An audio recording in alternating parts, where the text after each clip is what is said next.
efforts for organizations and for events in Los Angeles with a group called Zero Waste Co. And I started working with LA Works as a beat making teacher for a foster youth organization. And then just my passion for climate change brought me down to this project. One of the key terms for me, I'm going to say, is reduction of like just the amount of emissions that are getting thrown out by large corporations and stuff. So that'll be my key term. Who wants to take it next? Craig, you wanna party with us? Absolutely. Awesome. I'm Craig Ebert. I stumbled into the climate change issue back in 1987. I was working with a firm back in Washington, D.C. called ICF, and we were the main policy contractor for EPA at the time. My very first assignment was the very first reports to Congress on climate change. At the time in the 80s, no one really understood what the climate issue was about, so Congress requested 2 reports, one on the science and effects of climate change and the second on the mitigation options. And I got thrown in to lead the effort on mitigation options. And ever since then, been working on this issue in various capacities. So I'll leave it at that for the moment, but glad to meet everyone today. What's your term, Craig? What's your key term? Excuse me? What's your key term for climate change? One key word. Action. Let's go. Anybody want to take it next? I'll take it next. Might as well. I'm at the top of my screen here. I'm Randy Silverston. I'm a retired neuropsychologist.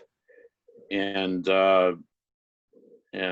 when we first retired, my wife and I retired back in 2017, we were always looking for volunteer and other activities which had interest for us, which we couldn't do when we were working full time. So I had them. COVID-19 took care of some of them. I worked for a hospice for a while and lost a bunch of people there and 3 friends in a row in a few months. And couldn't do that anymore. So, I have kids. I have a new grandson. I'm looking, one of my keywords about the environment is survivability and having a life for the survivors and the ones who live past us. And I'd like to learn more, and I'd like to be more active in it as a part of a voluntary activity. Thank you so much, Randall. Who wants to take it next? I'll go next. Hey, Zan. Hey, thank you for the email, Janita. Zan Dubin Scott. I got involved in climate in earnest in the early 2000s when my ex-husband and I bought an electric car and put solar on our roof, and I'm still driving on sunshine. Killer. So we got involved and we helped to found an organization called Plug in America. And we have a National Drive Electric Week, which is a week-long event to try to get people to convert to cars with no tailpipes. And so I would say my term would be, what can you do? Because I'm tired of people just talking and not acting. And I'm here because I get emotional. Never stop learning. So you obviously know Joel Levin. Real well. Joel used to be at Reserve. Oh, fantastic. Have you worked there? Do you work there? Yeah, I run the Climate Action Reserve, have been there since 2015. Joel left just before I joined. Awesome. So much. Who's feeling up to it? Dara and Becca, I know you want to. I know you All right, we'll go. will. Hi, I'm Dara. Hi, Becca. Let's see why you're here. We're here because we decided that this is our second week or our second bye week. We're very excited to make a difference in our community, and we wanted to learn more about the environment and the protection. I'm a teacher, and Becca works in biomedical sciences, so it's something that we're both interested in. And I'll let you while you're here. Oh yeah, same. I mean, just how can we help? You know, there's, I love the action word. I'll just like steal that because it's like, okay, you can have all this knowledge, but actually making an impact is part of the importance. And I think that's what the you know, sessions are about, is what can you do? Learn about the background, but then how can you apply that? And I think my term for climate change and justice would be education, because a lot of people don't really know enough about it and they have preconceived notions of what they think it is. So mine would be learning and education. Awesome. We have a couple more minutes. If anybody wants to jump in and introduce themselves, we'd love to hear from you. I'll jump in, and I'm Ani. I can just echo what everyone else kind of said. I have a zero waste little shop that I'm trying to get going and get more attention for, just because it's so important. And this is also my second week that I've done this, and I think it's just so great and really important to do. And my key term, I think, would be urgent. Right on. Great, awesome. Last call for anybody wanting to jump in. All right. Take it away, Sarah. Let's start this thing. All right. Well, thank you guys, everyone, for introducing yourselves, and I'm sure we'll get to know each other more throughout this. So just again, welcome everyone, and thank you so much for taking the time to be with us this Saturday morning. This is our third session in the virtual Climate Change Bootcamp. Just to remind you, the theme of this session is that we're all in this together: global actions impacting climate change, and what can we do about it locally. In case this is your first time volunteering with us, LA Works is a nonprofit volunteer action center, and that creates and implements hands-on community service projects that throughout the greater Los Angeles area, and we strive to empower Angelinos to address pressing social issues through volunteerism and community collaborations. And so that brings me to today's speaker, Craig Ebert. He's the president of the nonprofit Climate Action Reserve. So just a quick overview of today's schedule. Craig is going to give us a presentation for the education portion. Then there'll be a Q&A section. And then following that, we're going to do the advocacy scale. And so today's advocacy scale is kind of a learning how to make and organize a social distancing / Zoom party, basically to further the discussion. So first we're gonna, that's pretty simple, obviously. So we're gonna go over the key points of how to do that, but the main idea of today is having an open discussion, but we'll get more into that later. So again, I just want to thank you all for taking the time out of your Friday morning to learn about this extremely poignant issue of climate change, and an advocacy skill we can use to affect change. So with that being said, take it away, Craig. Thanks, Sarah, and thanks everyone for joining today. It's a privilege to be able to join you this morning.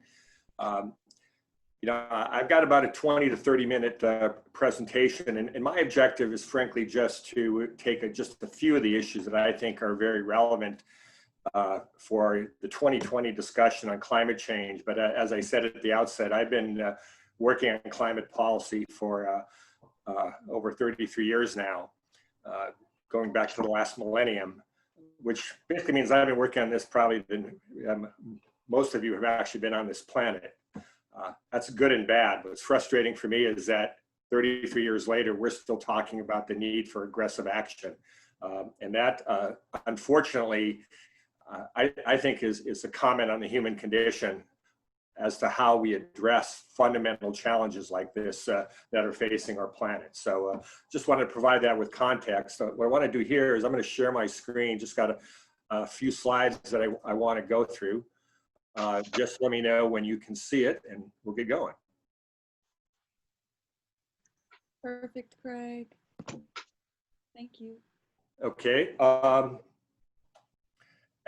As Sarah mentioned, I'm currently the president of the Climate Action Reserve. We are a small nonprofit based in LA. I've been with the Reserve since 2015. And at the Reserve, we're committed to market-based solutions to address climate change.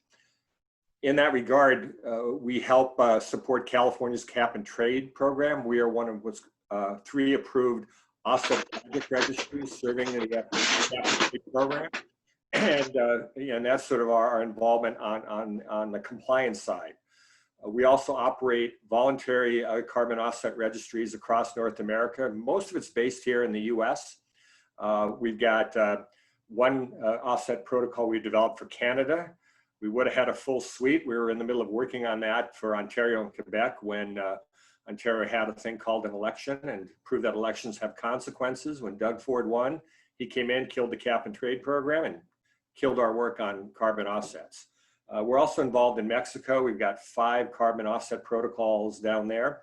And we're currently working to help Mexico establish its cap and trade program, not only with the development of offsets, but we're helping them with the design issues around how their cap and trade program could work. So we are the premier offset registry in North America, I think because of that. And I'm going to touch on some of the work today, but I just wanted to give you a little bit of background about where I'm coming from right now. But as I also mentioned, a lot of my perspectives have been grounded in 33 years of working on this issue from various levels. I got my start, as I mentioned at the outset, being essentially a public policy support to the US government on climate action through the 90s. I've worked with a number of countries. At one point in the 90s, for example, we were training countries on how to measure their own greenhouse gas emissions and what they could do about it. And I was fortunate to be able to visit over 40 countries myself and did a lot of the support leading up to what was the Kyoto Protocol. And just by way of context, I wanted to mention, Kyoto, that was signed in 1997. Some of you may have heard of it.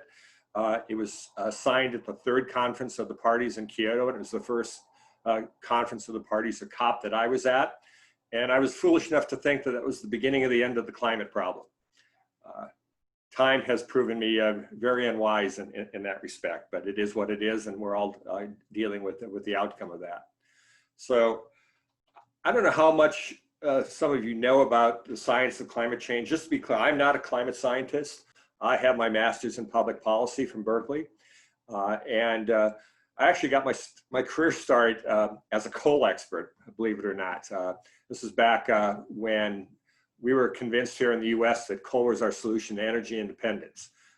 Fortunately, that didn't last long, and I managed to get started on this. But if you look at the science of this issue, and there's a group out there called the Intergovernmental Panel on Climate Change, and essentially it is the international effort among countries to address this issue.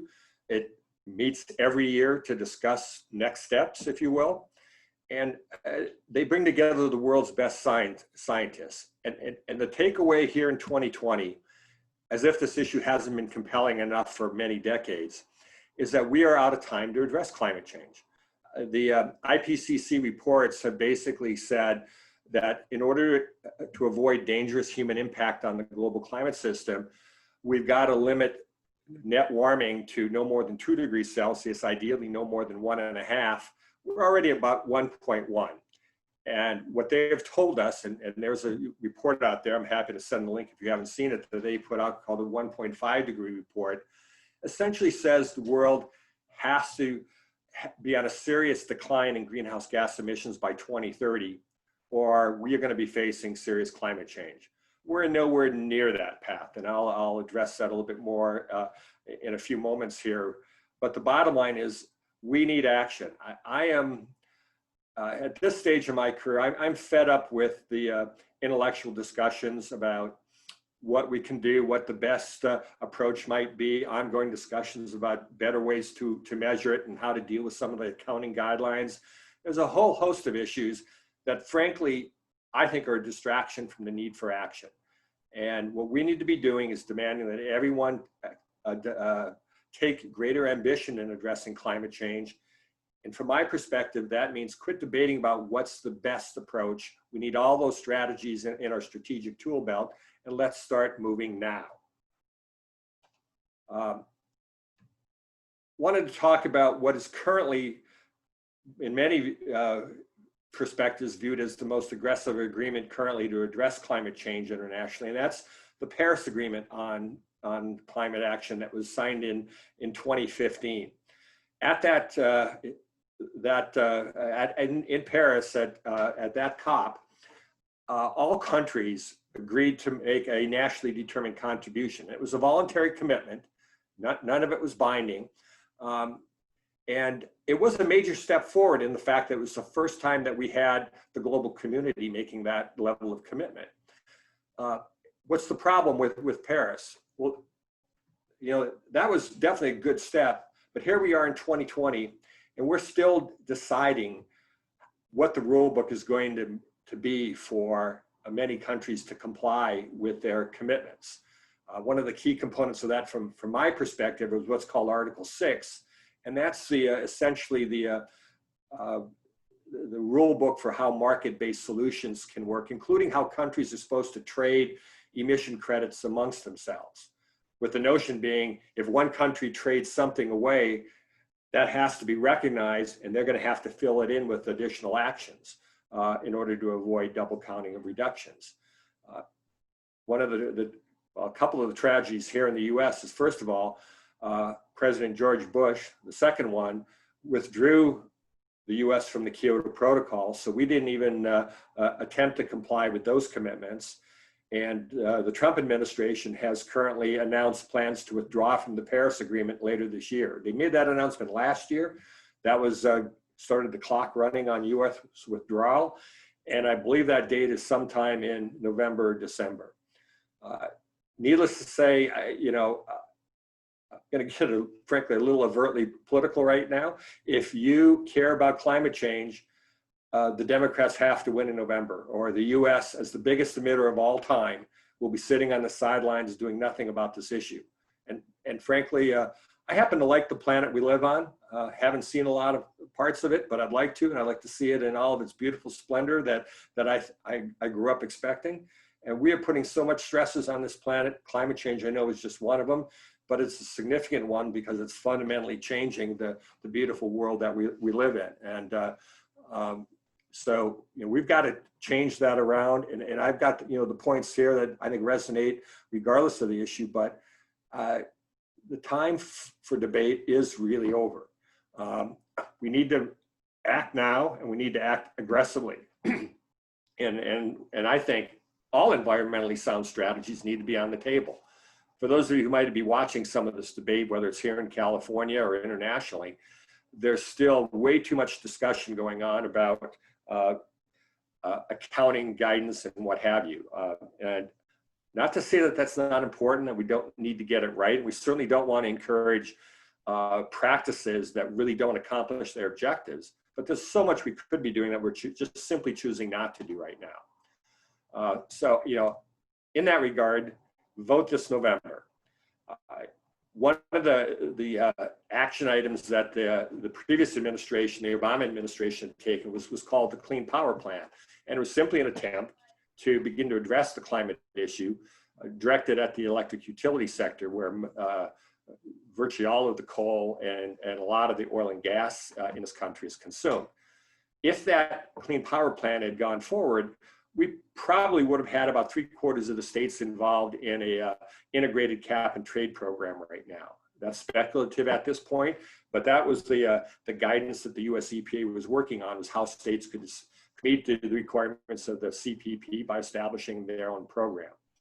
Right now, we only have California with its cap and trade program and its other policies to address climate change to get 40% below 1990 levels by 2030.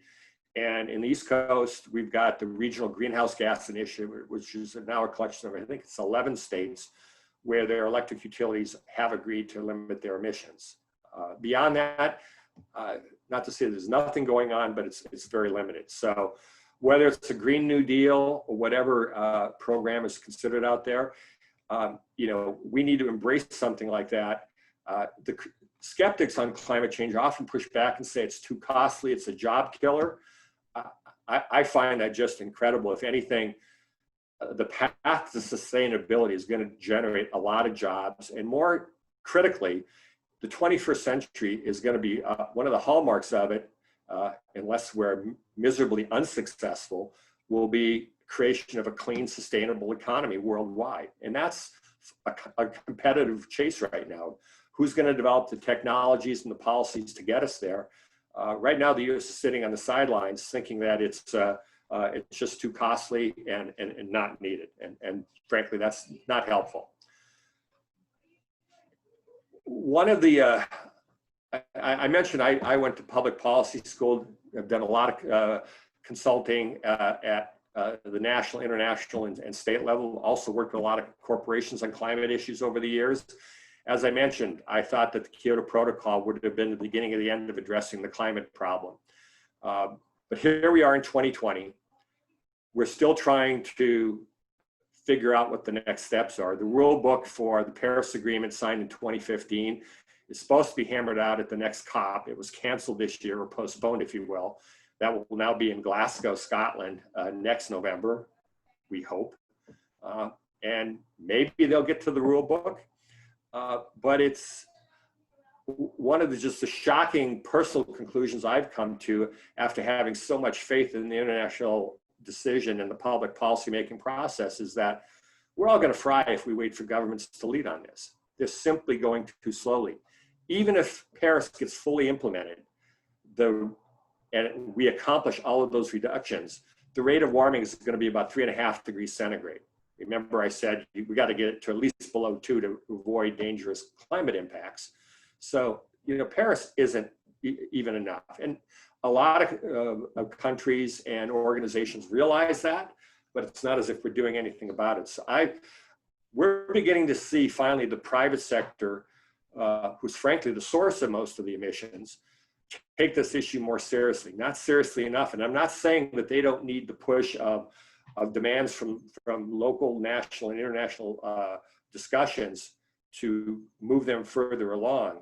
But there is a recognition that this issue can't wait, and a lot of stakeholders are telling companies that they either work for or invest in or what have you, that they need to take this action seriously. So you're beginning to see companies like Amazon and Microsoft and Apple make serious commitments. You're seeing international oil and gas companies like Shell and BP come to the same, or Statoil in Norway, come to the same conclusions. Now, is anybody necessarily doing enough? It's hard to argue that they are. But that's, when you look at this issue, we have to unleash enormous amounts of capital to invest in a sustainable economy. That's not going to come from governments. Under the Paris Accords, the agreement is to provide $100 billion for a green fund. We have, governments have not provided that funding, but the estimates to comply with Paris is $90 trillion. Well, there's an order of magnitude disconnect. And where is that investment going to come from? It's going to come from corporations, frankly, from the private sector. And I just wanted to throw that. It's not that governments couldn't play a large role, and they need to, but bottom line, we all need to be demanding serious reductions across the board. Anybody that's making a new investment of any sort that's going to add to the atmospheric loading of greenhouse gases, they need to own that, take responsibility for it, and mitigate it immediately. We simply can't afford additional loading. So, and one of my takeaways is don't overly restrict credible actions. I mentioned that part of the accounting rules are becoming an obstacle. And I have to say this, that, there's probably no one that's got more experience internationally on GHG accounting than I do. And being a recognized expert in this area, it's hard for me to come to the conclusion that we've got to get beyond accounting rules. But, and by the way, just to say, why do I make that claim? I was fortunate to be the technical director to develop how countries would estimate greenhouse gas emissions. This is back in the early 90s. We held a couple of international workshops. And in 1992, the Intergovernmental Panel on Climate Change adopted that. And it's now become the foundation for all countries' reporting. Corporate reporting, the WRI, WBCSD corporate reporting protocol, were those protocols adapted for corporate level reporting, and I was involved in that. I did the first half a dozen US greenhouse gas inventories, trained over 60 countries. And so, I've done a lot in that space, and I'm proud of that. But, there was an old adage that, you can't manage what you don't measure. That's true. But the correlate to that is measurement is not management, and we're too fixated on measurement. And why do I say that? Well, there are a number of things going on here, and I just wanted to touch on a couple. Here in California, in order to get the cap and trade program reauthorized, which is only one component of California's scoping plan to address climate change, there is a lot of debate about the use of carbon offsets and what they do or do not accomplish. And all an offset is a direct emission reduction beyond the fence line of a company or beyond the fence line of a country in some cases. And they have to be a key component of any plan to seriously address climate change. It's not enough for even for California to think that they're going to clean up their own house and that they're done with their action. That, I think that's morally and ethically wrong, and I'll address that in more detail. But beginning January 1st, the usage of carbon offsets in California drops from 8% to 4%. 2026, it goes back up to 6%, and that was part of the political horse trading in Sacramento in order to get the cap and trade program authorized. There's another issue that's currently percolating internationally that I'm finding mind-boggling and I'm having to engage in. It's called corresponding adjustments. And it's related to these nationally determined contributions or commitments, NDCs, that countries have made. And there are some parties out there like Environmental Defense Fund and World Wildlife Fund and others who are arguing that you need to adjust a national commitment for any voluntary actions that a country does within its borders. And I'll use an example, the real world one, as it turns out to be. Disney has invested down in Mexico in forestry projects in local communities for a whole variety of reasons. We can get into that. But Disney or any company, they use that for their own corporate claims. Currently, Mexico owns all those reductions, and they should own those reductions unless the country agrees to trade them away to some other country. But the discussion currently going on is that those voluntary corporate actions need to be deducted from the national account in Mexico, or maybe a better way to think about it is added back in as additional actions that Mexico needs to take. In other words, Mexico can't take credit for what Disney's doing in Mexico because Disney's taking credit for it. And in my mind, that is completely wrong-headed with the concern being double counting. What a company or an individual or an NGO wants to claim is not relevant to national level accounting. What we care about is what countries are doing amongst each other. That's the level of double counting we ought to be concerned about. If Disney wants to take credit for helping Mexico achieve its commitment, they should be able to do that. But there are parties right now pushing back on that. There's also objections to what's called ex-ante accounting or before the fact accounting. Most carbon offsets are an ex-post assessment. What I mean by that is somebody goes out, they reduce an emission or create a carbon removal from like a forestry project. And after the fact, the verifier goes in and says, so-and-so said they were going to take this action. They did it. Those reductions happen. We'll then recognize them on an ex post basis, which is great. I mean, as I mentioned, at the Climate Action Reserve, I run a carbon offset registry that does that. But we also have a program that I've launched called Climate Forward, which simply says any company, anybody making a new investment that's going to create additional greenhouse gases, they need to own it, take responsibility for it, and mitigate it. So think of that. And I don't care whether that investment is a new manufacturing plant, a planned community, a new highway, a new strip mall, whatever. Those decisions get made every day of our lives. But if they're creating greenhouse gases, the developer, the owner of that, needs to take responsibility for those emissions and mitigate it. So think of it as that investment will be creating a future stream of emissions. They should start mitigating now and create a future stream of reductions or removals to mitigate the impact of that new investment. But there are a lot of people out there who say, we don't like ex-ante accounting. And I won't get into the details of our program, but we think we've designed it in a very environmentally robust way to make sure those reductions happening. I know many of you are concerned about environmental justice, and you absolutely should be. One of the ongoing challenges writ large across the environmental space, and certainly in the climate change area, is that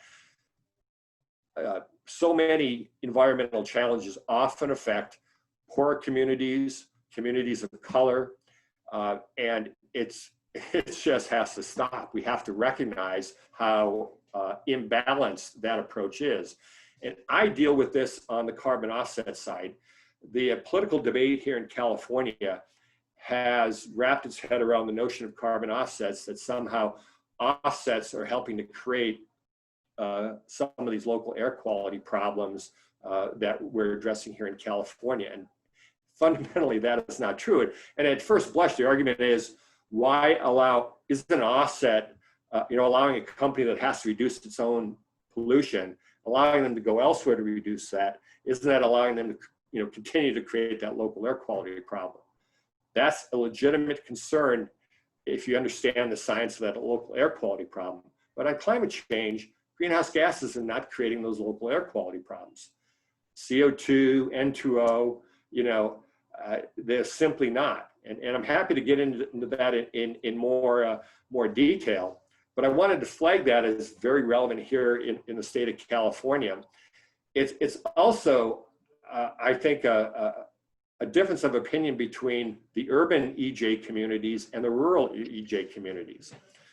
Fully half of the carbon offset projects that are approved for use here in California are located in environmental justice communities. And 3/4 of them are in communities that the state views as economically disadvantaged. So these are projects that are bringing real emission reductions to poorer communities. Many of them, as I said, formally recognized as EJ communities.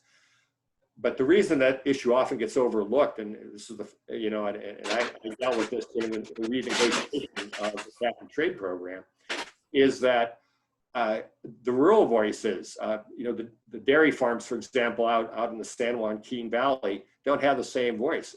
We have a lot of what we call dairy digester projects. If any of you have ever been downwind of a large cattle operation, you immediately know what an environmental problem is. The smell, the water runoff, it's intense. And a dairy digester resolves that problem by creating a closed loop system and recovering the methane for beneficial purposes. Forestry projects like the Yurok tribe up in Northern California, they've made a fair amount of their monies over the years just through timber sales. A carbon offset project allows the Yurok tribe, they've made, I believe it's like $42 million on carbon offsets by holding off on timber sales to also recognize the carbon value and other ecological benefits of allowing a forest to do more than just grow to the point where they're merchantable timber, to maybe double that amount of time, allow those trees to mature, acquire a lot more carbon, end up with a healthier, more diverse, not exactly an old growth forest, but to be able to also recognize the carbon and other ecological benefits beyond just the timber value of a forest. So obviously I feel strongly about that, but it's been a part of a political expedient argument here. And frankly, there's just a lot of ignorance that happens on this issue in Sacramento and elsewhere. And that's part of the battle that we're fighting. I tell my EJ friends, they're trying to further control the emissions, say around a refinery.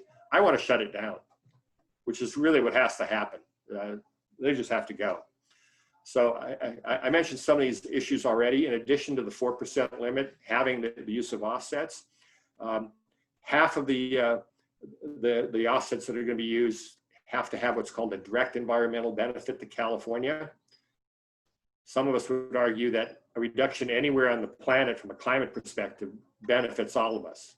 From an atmospheric perspective, it really doesn't make a difference. A ton is a ton is a ton. But now, as I mentioned, half of them need to be here. So, I mentioned earlier, one of the things you often hear here in California is that California has the world's 5th largest economy. We got that way by also being the 12th biggest emitter of greenhouse gases of all time. And I will submit to all of you that it is not enough just for California or anybody else to green their current operations. That's a great goal, don't get me wrong. We need to be more aggressive about it, but we can't put our pens and pencils down when California gets to carbon neutrality or net carbon zero, however you want to characterize it, because Californians have created a good chunk of this global problem. And I think a lot of people in the know understand that.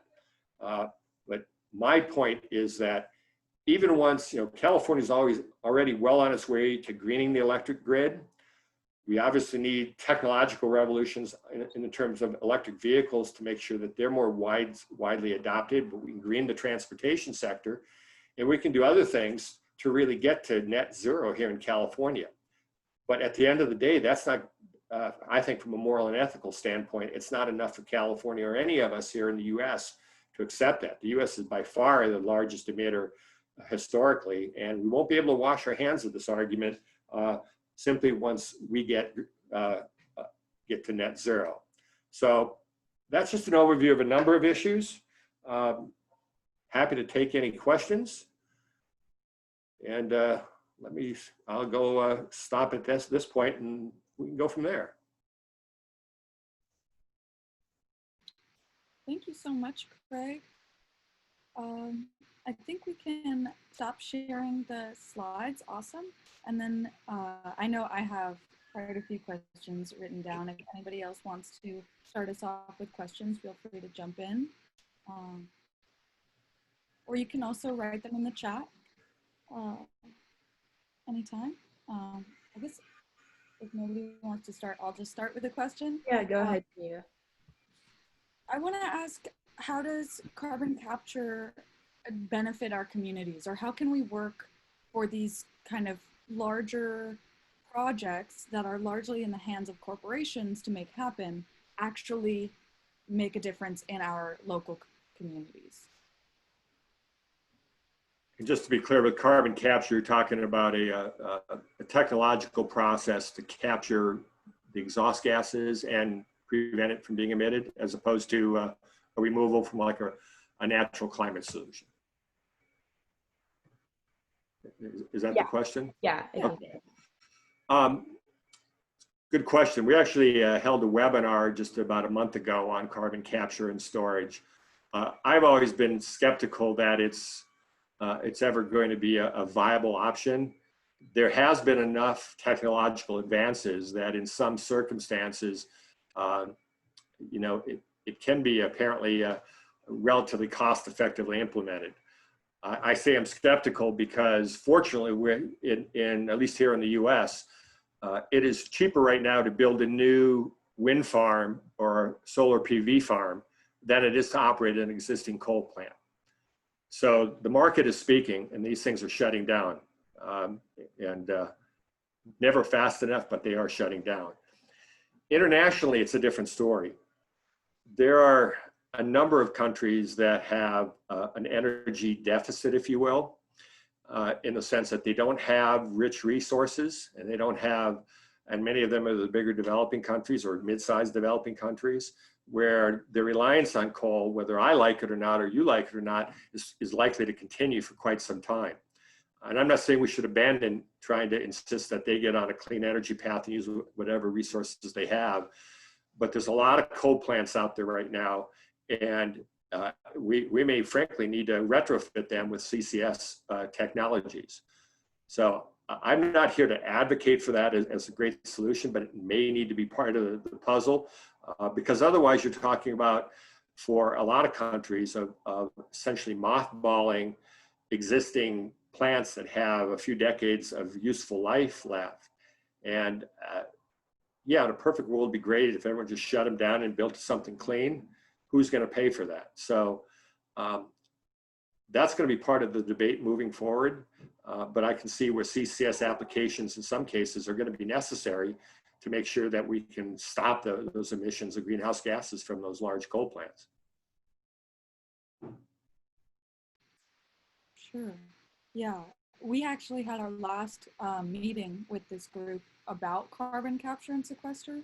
And I had a lot of questions that didn't really get answered because I think there's still a lot of debate on whether that is an actual usable application in, I mean, even just in America as a large emitter of carbon in the world, but definitely for smaller like countries or countries with smaller um, populations, shouldn't we be focusing on like these larger countries that have been historically larger emitters rather than like, I mean, we should be helping people all over become more sustainable, but what are your thoughts on that? Well, I don't think we can leave anybody out. Yeah, you might think you get more bang for the buck with the bigger countries. And, you know, one could easily make an argument that I think is downright cruel that the smaller countries are never going to have a big enough impact. We don't need to worry about them. But part of that is as they try to grow economically, they need to have clean energy solutions. Yeah. You know, so, you know, we simply can't ignore the poorest, the smallest countries. But we can certainly have a bigger climate impact by focusing on the bigger countries, including Brazil, India, China, obviously, just to name a few, those being important. So yeah, a lot of the focus needs to start there. I think I've come around to the view that not only is it probably economic to do CCS in some applications, I've always been concerned about, can you really geologically store the carbon for a length of time? And the science seems to say that you can. And again, I'm not here to advocate for CCS. The webinar I mentioned we had a month ago, you can go on our website. We recorded it, and we had a number of the experts talking about geologic storage and costs and what have you. It's very interesting. And again, I didn't agree with a lot of what was said. I don't want to divert people from the fact that we need, frankly, just quit using a lot of fossil fuels. Exactly. But that's, as a transition strategy, we may need to have CCS as one additional option. I also have a follow-up question with that, like, because you were talking about, you know, even with electric cars, as Anne was talking about, making that more affordable and more accessible to people. Carbon capture and sequester seems like a very expensive means of making a difference. Do you think we should be like, what kind of more affordable means can we be focusing on for making a significant impact? Well, it's a long list of things that I think are cost effective. Energy efficiency is cost effective, you know, and don't get me wrong, there are, from a transportation, you know, one of the toughest nuts to crack right now is transportation, because even though we do have some electric vehicles out there, and we have hybrids, and we have more energy efficient vehicles, they're not being adopted fast enough. So I think this is one area certainly where public policy can make a difference by providing the correct tax incentives. Every automaker out there right now is in a race to market with cost-effective EVs. Right now, it's given their cost, for most people, they're not affordable, and that has to change. It is changing.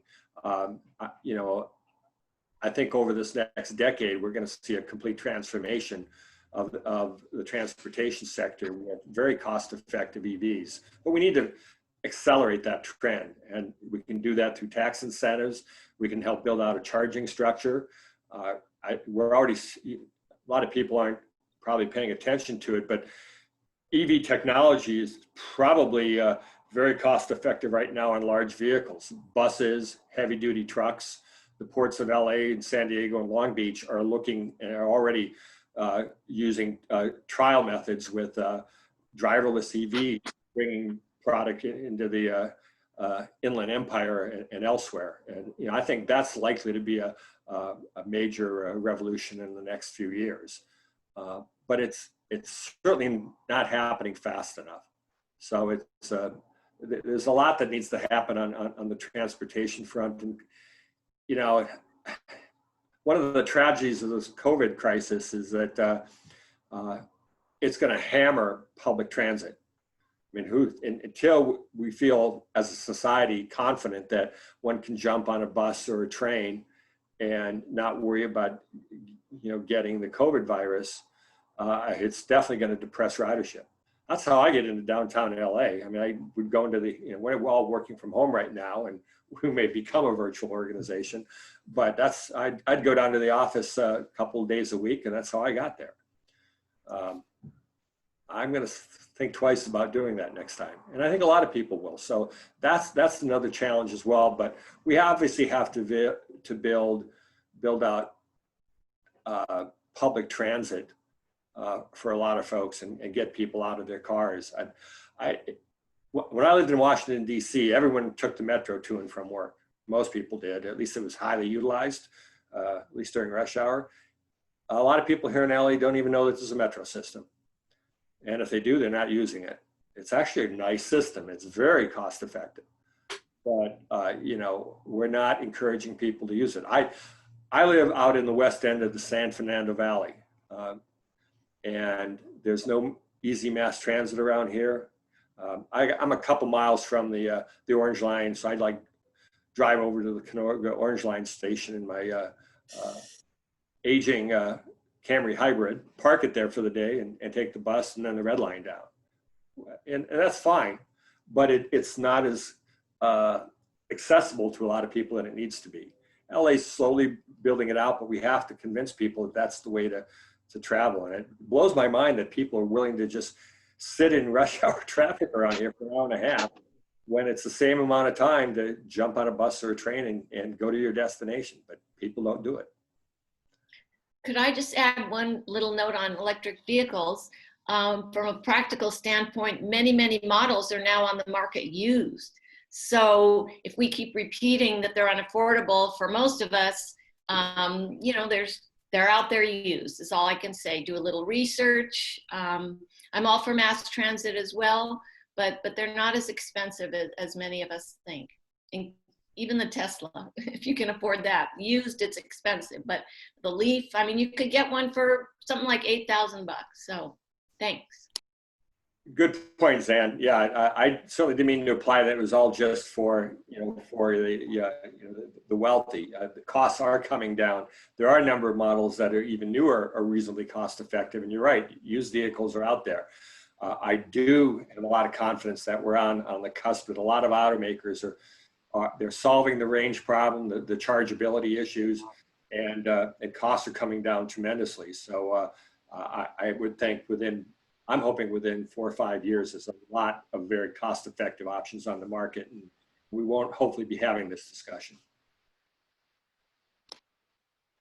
I'd love to jump onto that as well. Randall, did you want to jump in? I'll wait for you. After you. Okay, I just wanted to kind of comment on this conversation with transportation, because with the public transit system in LA, it's not as accessible because of corporate interests in oil. Originally, in the planning of Los Angeles, it was all about oil industries and fueling the use of cars. And cars were a lot more, the accessibility of cars is still difficult for many Angelenos, for many people around the country. It's definitely a signifier of a certain amount of income to upkeep a car and insurance and all of that, those sort of things. So when we're talking about accessibility and making things more accessible about energy efficient, also Metro is a large corporation. Like, how do we really hold these corporations accountable? Even though it's marketed as this public service, Metro is a private organization. Go down there and protest in the front door. Well, protesting is also a step after you've tried to take every other step, right? So, how can we take every other step before we show up and bang down their door? Well, I'm not sure what you want LA Metro to do. As I said, I've been, compared to DC, been impressed with the system. And part of the problem is just ridership. It's just, I'm not to say that the LA Metro hasn't made made bad decisions, but there's a pretty good network to get around. And the other thing that, from a planning perspective, that is just shocking to me compared to any of the East Coast cities. I use Washington, D.C. as example. If you talk about putting a metro line in your neighborhood, that always creates its own issues about who you're forcing out and who's going to be moving in. Once the decision is made, what you see is incredible development along those metro lines and a real urban village concept. Where I moved from in Arlington, Virginia, I didn't have to get in my car. I lived a block and a half from one of the Orange Line stations, could take that downtown or farther out. And it was a desirable aspect of the community that people wanted to live in. Here in LA, people fight. We don't want a mass transit station in our neighborhood. To this day, there are battles every time around higher density development within a metro station. Well, if you're going to put in a multi-million-dollar metro station or mass transit station for anybody, you want it to serve the maximum number of people and not just a few people living around the station. And that, to me, that's just, again, I'm not an urban development expert, but I think you have to have that to maximize usage of that mass transit system. Not that we're all going to start to look like Manhattan, but along the corridors, you want to encourage I think urban village living where people won't need it. Okay, I have a few things rolling around in my head, so I'm not sure I'm going to get to all of them. But there's one, since you're talking about mass transit, I used to use that regularly. I worked for many years at Cal State LA. I went from the San Fernando Valley there out of Northridge and Newhall and back. And of course, one thing that happened there is they have a station on campus at Cal State LA. Not everybody knows that, but it is. And that was most enjoyable because you could get there directly. Didn't have to walk really except onto campus. But anyways, that's a side note, and that's something that we're kind of stalled on right now with COVID and everything else, with so many things in that regard. What I'm getting at, I guess, in my history, when I was a young man, I was involved very much in the civil rights movement. And one of the things we had to do is prove to people that it was a worthwhile cause that deserved, consideration for laws, for other things. What I'm looking at now is, we have similar things going on, but I'm looking for in the environment and things like that. I'm looking for something to tag people into. When we were doing civil rights, we always did it in front of cameras. Okay, why? Because it would get out to the public and they could see the things that were happening. There's a whole philosophy involved with the environment and things related to it. There isn't that plug. Yeah, we need to do it. Yeah, we know it's dangerous, but nobody's doing much because they don't mobilize about it. There isn't that much going on except for people as you are, Craig, involved in organizations that try to do things, push things, which is great. But where's the why aren't people about this? Why aren't they concerned about their kids? Why aren't they concerned about, grandkids like I am, in many respects? And there should be more of that to pressure the things and the other things that are done so that there's more sense of we're all together in this. We want this to happen, much like you're seeing in other areas now, in civil rights and other things and, so many other things. That's a question I don't know if it can be answered, but that's always been a concern of mine whenever I did anything related to the environment. Where is everybody? Why is everybody not concerned? Why are, you don't have to be a technical person to do this. You just have to be there and show up and say, I'm for this or I'm against this, and make sure people see and know that. But right now we're so confronted with so many things. I don't know how you do that. And if anybody has an idea, let me know. But the idea is we're dealing with a disease, we're dealing with floods, hurricanes, earthquakes, a million other things going on at the same time. Unemployment, economy going down, going back to school or not. They flood the networks. How do we get this in? Well, I certainly don't have the magical solution for that, but I don't either. I just am raising it. If you can ever come up with something, I'd love to see it. Yeah. I mean, I've lived too long in that climate bubble, so I see a lot of the outrage, but certainly not at the level that that we've seen recently. And there have been some discussions about whether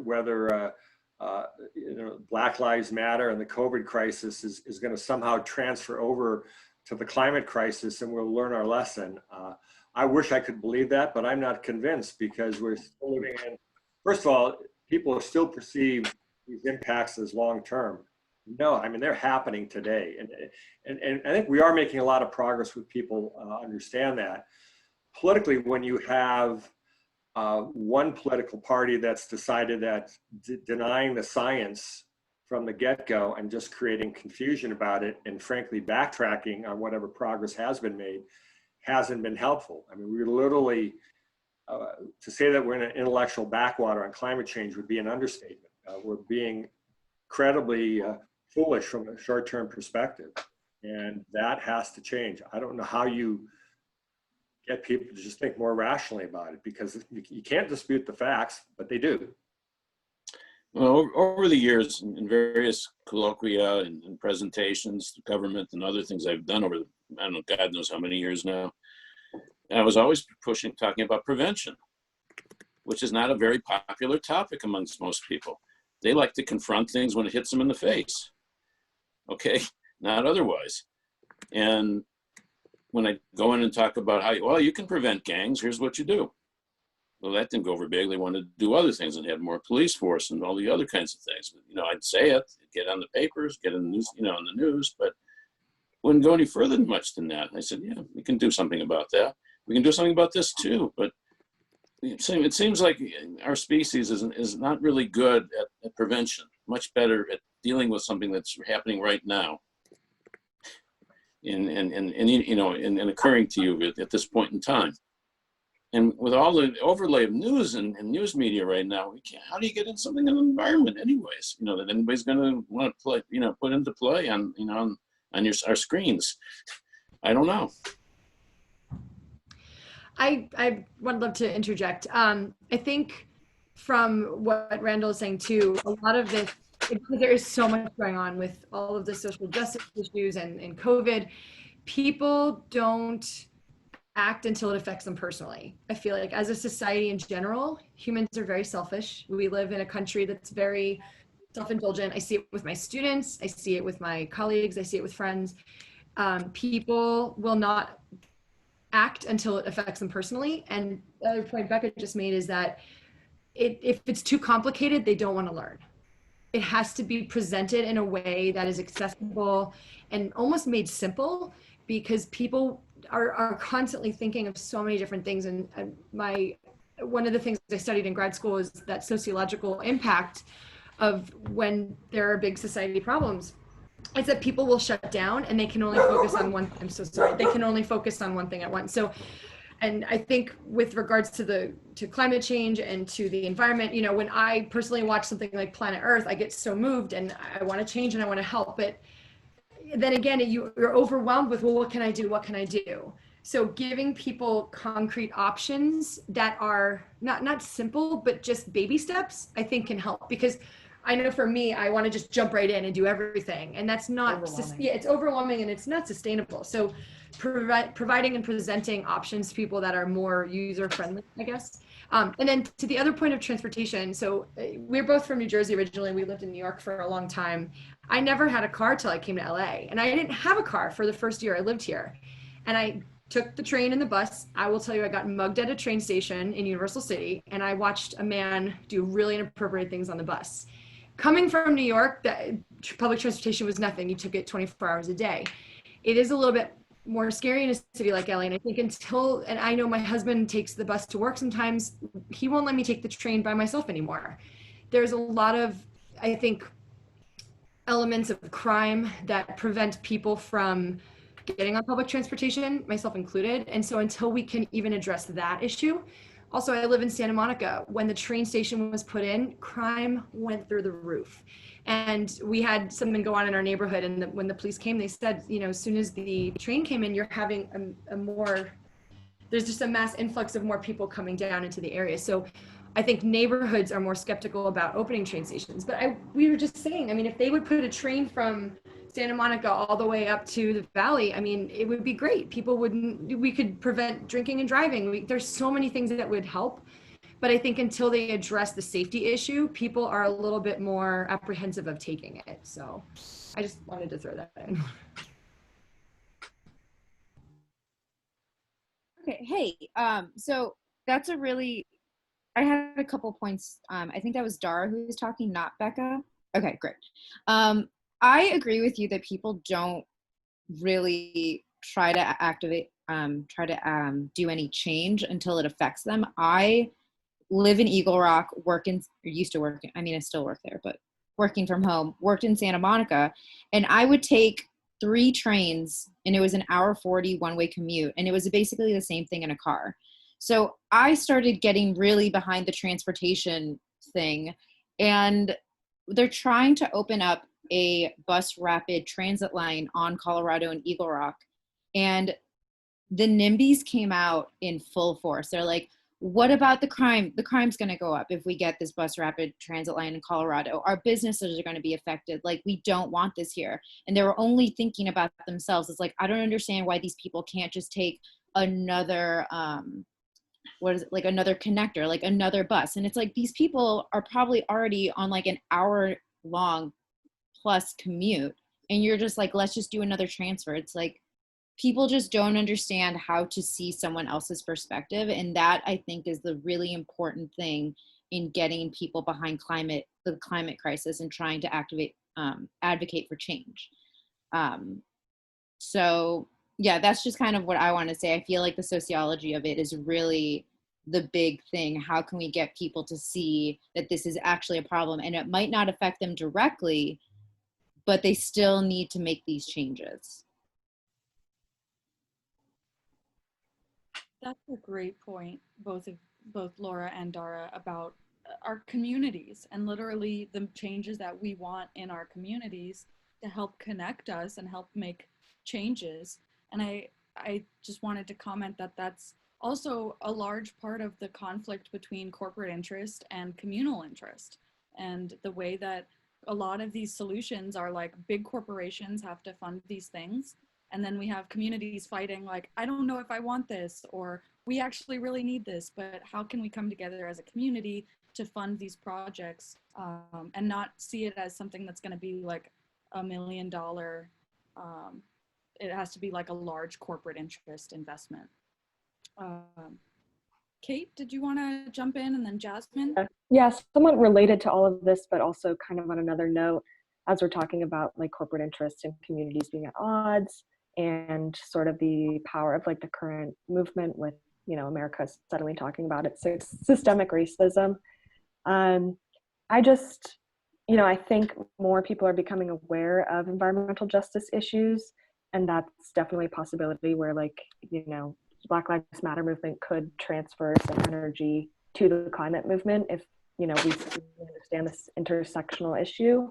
I just have a question for Craig. How you see corporations sort of remedying the issues with cap and trade? How can we use cap and trade but also keep environmental justice issues in mind so that, you know, it doesn't disproportionately impact certain communities as it traditionally has been? Well, let me be clear. I honestly, to me, cap and trade is a great solution. And if there are local air quality problems, those need to be addressed. You know, I know one of the key concerns, for example, is increase in asthma in some of these communities. You know, I don't know the science behind that. I do know that it's not you know, specifically, you know, climate related, but those issues need to be addressed. The thing is, you know, as this conversation I think is illustrating, there's so many things we need to be doing, and frankly need to unleash both more ambition and more innovation. One of the reasons that I've been committed to market-based solutions, it goes back, you know, really in the late 80s, looking at the acid rain problem. It was sort of the quintessential example about why market-based solutions work. And we don't know what the solution set looks like to solve the climate crisis. what we need to demand is, you know, unleash the investment and the buying power of the corporate sector to say, you've got this environmental constraint. You solve it any way you want, but solve it. And in a case of climate, we keep cranking down on that as quickly as we can. Part of the problem, whether it's, I don't care what your policy recommendation is, there's an unwillingness to recognize that solutions cost money, and creating a no carbon, low carbon economy in the 21st century will cost money. It doesn't mean it's got to be just a negative drag on it. We can have a Green New Deal of some sort where we take advantage of creating new jobs and new industries around that. And we send that message to companies that that's what you're going to fund. You know, as I mentioned, I've worked with a number of companies, and there's a variety of different perspectives on it. I went into, you know, working with companies on their sustainability or climate strategies, thinking that, you know, that they were all money-grubbing, faceless capitalists, and that is partly true. But at the end of the day, it's a lot of people who also have their own kids and grandkids, and it frustrates them. So you see a lot of companies, you know, trying to be aggressive on this, and we need to continue to force them to do more and more and more. Their stakeholders are telling them, their shareholders are telling them, this is a serious issue. You don't want to be on the wrong side of it. So you may characterize it, well, maybe we need to make sure that, you know, the money-grubbing capitalists in that company realize that there's money to be made in being green. But I think a lot of other people realize that whatever their corporate mission might be, they don't want to be contributing to these negative impacts either. So there's a lot of investment going in to clean it up. Is it enough? No, not nearly enough. But I think we're hard pressed to find anybody that's doing enough on this issue right now, myself included. I'd been successful. After 33 years, we wouldn't be having this conversation.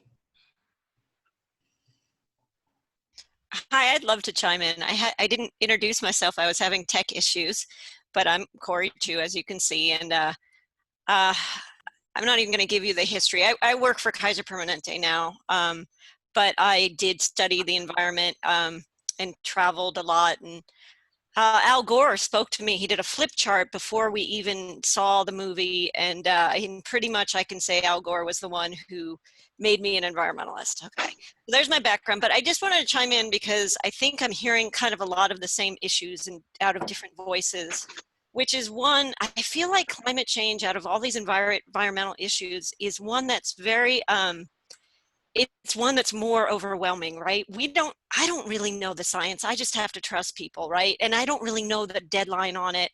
I have to trust other people. And so when I think of making things actionable, that's like the opposite of it, right? You think of actionable, you think of that acronym SMART, right? It has to be like specific and time bound and real and measurable. And what is that one thing I can do? And to me, you know, this is the opposite of that. It's so out there. And to give an example of that, one of the things I did in my background is I volunteered with orangutans in Indonesia. And at the time, my mom was giving a lot of money to her church. And I said to her, Mom, you know, it's kind of hurting my feelings. You're giving tens of thousands of dollars to the church, and these orangutans are like dying off. Could you give anything there? And she said, honey, I really feel that orangutans don't stand a chance. So that's important to know, right? Like, have people already given up on this issue? I think of the people I work with, probably shouldn't have said my company, but at my company, and I can tell you the ones who are most active are the ones who aren't retiring in 5 or 10 years. They're not like, well, whatever happens, happens. I won't be here, right?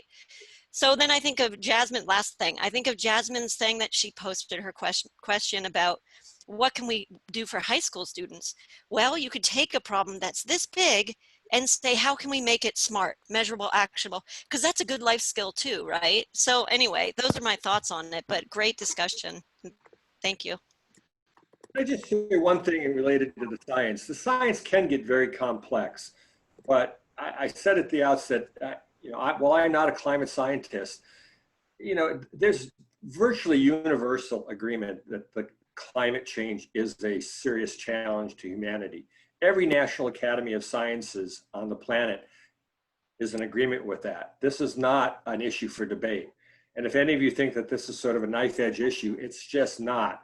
And I want to just give you just one analogy to think about that maybe will simplify it. Many of you hopefully have had the opportunity to take a cross-country trip or go a long distance. You realize how long it takes to get from point A to point B. If you could jump in a car and drive straight up right now, you would go through the living biosphere of the entire planet in 10 minutes or less. That's how thin that envelope of life is around our world. Up to about 15,000 feet is about 75% of the weight of the atmosphere. 35,000 feet is 90%. I mean, and this should stand to reason. I mean, if you've been in a jet before, you rarely are above 40,000 feet because you can't get up there without special technology. Think about how thin that layer is, and humanity's been dumping into it for centuries now with greenhouse gases. 7.5 billion people now. To me, that's just the takeaway. Anybody who thinks that we're not polluting that thin envelope of life over the last couple of centuries is engaged in very wishful thinking. Jasmine, do you want to jump in on high schools and universities?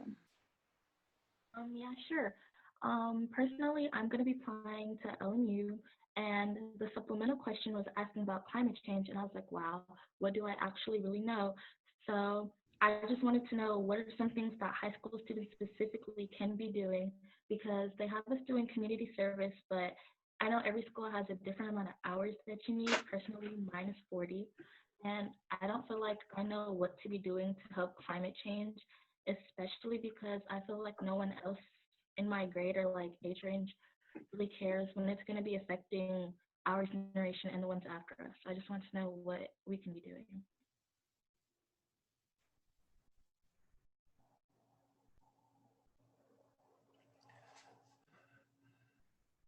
That's an interesting question on a number of levels. I mean, it could literally start with your own schools or your own community and how much investment there is in things like energy efficiency. There's a lot of cost-effective solutions out there to begin to address the climate problem. And everything makes a difference. Making sure that there's energy efficient lighting and heating and cooling in any building, in your school or whatever, I think is one place to start. We were talking about transportation, minimizing the need to take a solo trip in a car, and whatever options are available to you. And there's no, again, simple solution. Maybe it's walking, getting on a bike. LA doesn't seem to understand. I've been here 14 years now. It completely blows me away that everyone thinks they need to go in a car to go down the street. I know you can actually walk down the street. It's not too bad. So, I mean, you're asking a great question. And again, there's no silver bullet out there, but I think understanding that there's a lot of solutions that can actually save money and save resources for other investments is a great place to start. And reliance on more renewable alternatives is fundamentally critical. As I said earlier, wind and solar are very cost effective right now. And it's just surprising that while we are seeing a lot of uptake in that, why isn't even more so? One of our programs, I mentioned, Climate Forward is trying to encourage any of these new investments that are creating greenhouse gases is invest in the poorer communities, the EJ communities, for emission reductions, because they are often the last to be on the receiving end of investment funds. So companies, if they're building a new project somewhere, invest in South LA in an electric bus or electric police cars, or higher quality lighting, or putting a PV panel on roofs of lower income homes. I mean, there's a whole variety of things that could happen, and getting just getting people to accept the responsibility for the emissions they're already creating, I think is a big start. I don't have any, 100%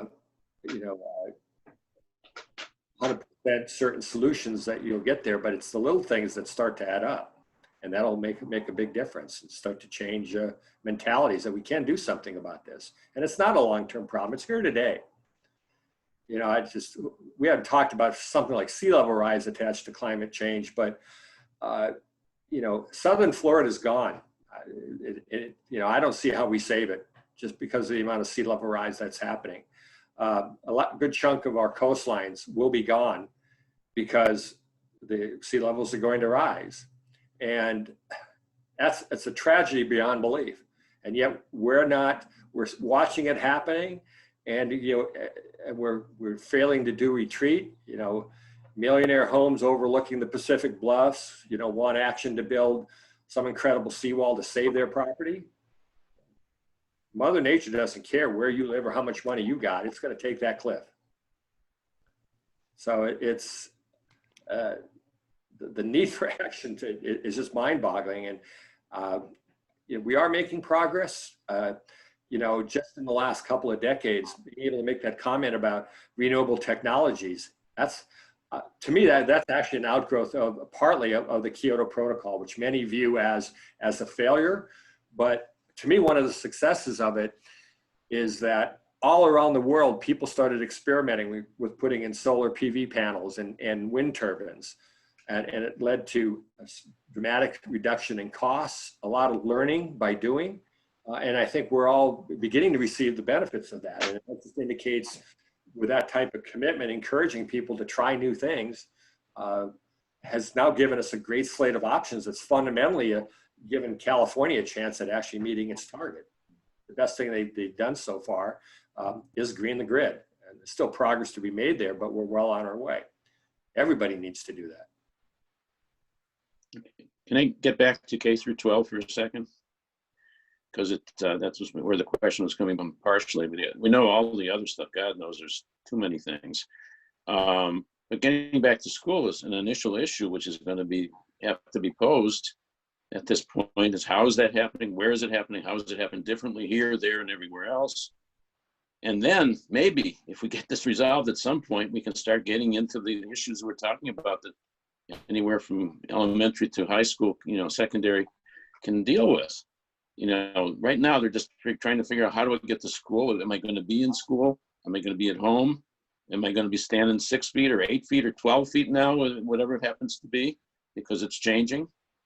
That in the midst of, I always am bothered a little bit by when they say 6 feet now, because it's more than that.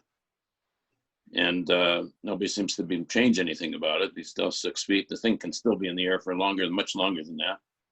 It's in aerosol form. So, you got that. I keep thinking about it, the aspect, is my grandson going to have to live on Mars?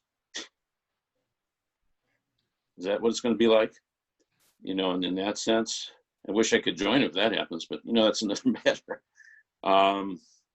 So what I'm saying is we've got all these things to get through, plus this, which has been going on, as you mentioned, Craig, for 30 plus years. And we didn't make progress when we didn't have these things.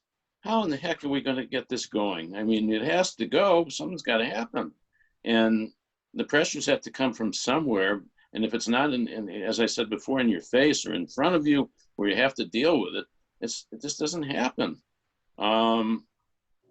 There's a lot of stuff happening, as I mentioned, with civil rights now, because it's been in the forefront, all the demonstrations and the co-actions and troops going in, like a police state. We've got all these things going on. And the issue is, how do you pick and choose, in this day and age, and how do you get it across to everybody? If you don't have everybody in school, you don't have everybody in the office anymore, you're going to do it like this, like, on video? I guess you could, but where's the action coming from? How do you do demonstrations again? You do block up buildings, and like we did many years ago, and say, we're not leaving here till this gets done? What is it? What do we do? And I'm sorry, I'm being negative in that sense, but it's been a hard problem for all of us lately, just staying sequestered as us older folks do, and everything else. And it's frustrating, because I used to go out and do. I can't. Well, yeah, I don't have an answer for all of us being locked in and how to handle it virtually. Uh, Becca and Dara, I thought, had a great suggestion there for at the school level. Start an Sure. environmental club, elevate these issues.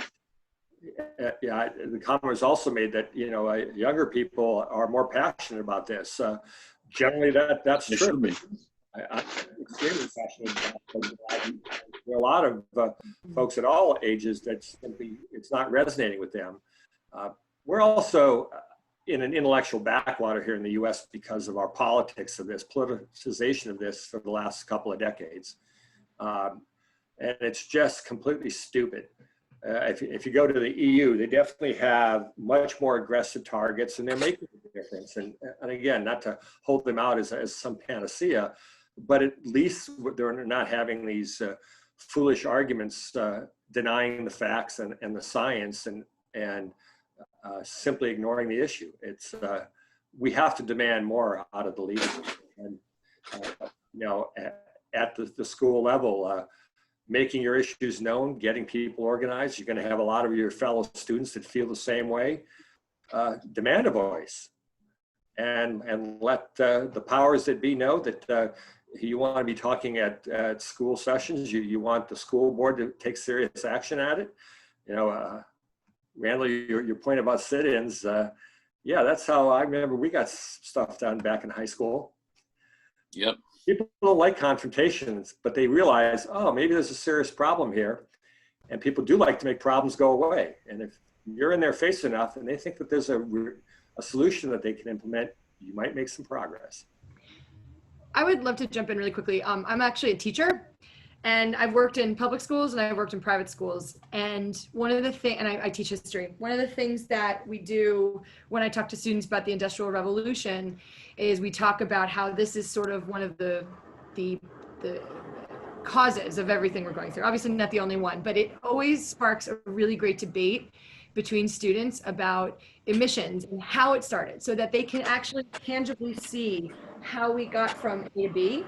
And I think bringing that visual in, you know, we always show those images, we've all seen them of Manchester, and letting them actually physically see that does help. And also to Jasmine's point about what you can do, definitely talk to your teachers, because there are, and it starts a great debate. And if you can make action happen in your school, and I was just telling Becca, I see a lot of my students, they are very, very proactive with social justice issues. They want to be active, especially in the time of COVID where there's not much going on. You know, socially, we're forced to stay home and really think and just listen. And I think you have such a gift with all of the resources that you have at your school, administration, teachers, you know, starting a club, talking with your peers, and really promoting that, because it's the dialogue and it's the conversation. Once that gets started, that action can happen. I think if it's one person just trying it, it's difficult to make anyone see anything. But when you can really present something, there's so many possibilities at the school level for you to get involved in. So don't give up. That's what I wanted to say. I also I love that too. I also just wanted to add on to that. That's like so true. And it's also like Jasmine said, she's going to LMU, and Geneva and I go to UCLA. And like when you're looking at your school environment, there's about like 24,000 undergrads just at UCLA. So if you're actually like spreading it and like making people care, that's like a big impact right there, just when you think it's just your school, and it can like spread from them to families and friends, etc.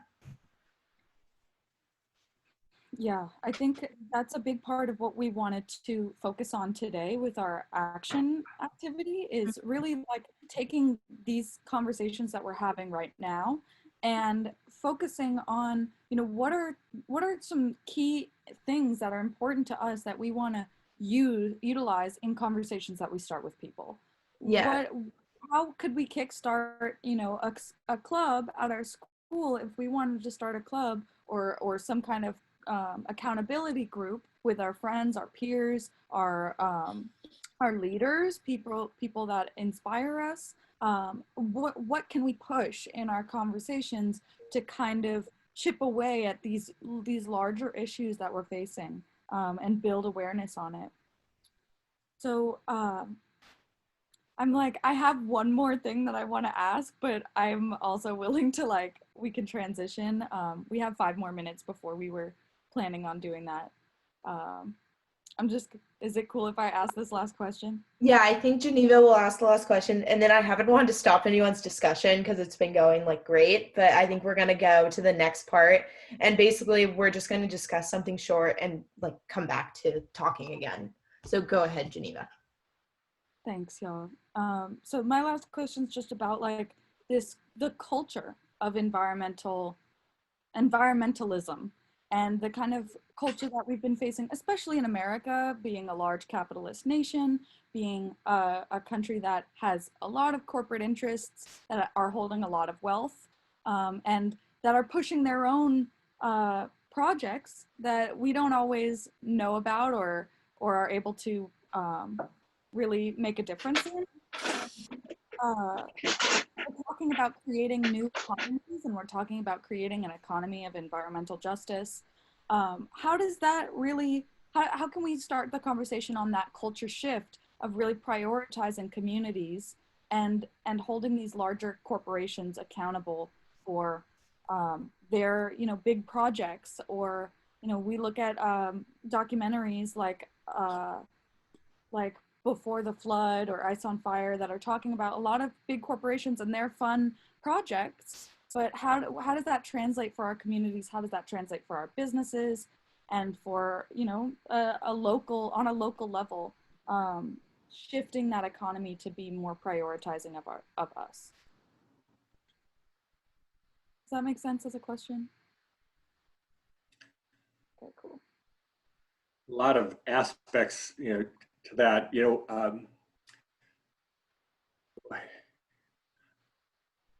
I think a lot of companies out there are receptive to push back on their environmental record, and you may not agree with that, but particularly when it comes to the climate change issue, I've just talked to so many individuals and so many companies that they're looking for solutions themselves.